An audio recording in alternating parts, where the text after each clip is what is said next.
কথা বলা সদকার সওয়াব।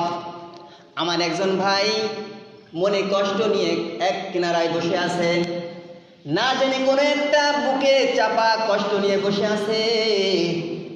আমি যদি বুঝতে পারি আমার ভাই, আমার চাচা, আমার দাদা কোনো একটা অজানা কারণ নিয়ে চুপে চুপে বসে আছে, আমি একজন মুসলমান দিন দরদি ভাই হিসেবে এটা আমার বোঝার দায়িত্ব, আমার কর্তব্য।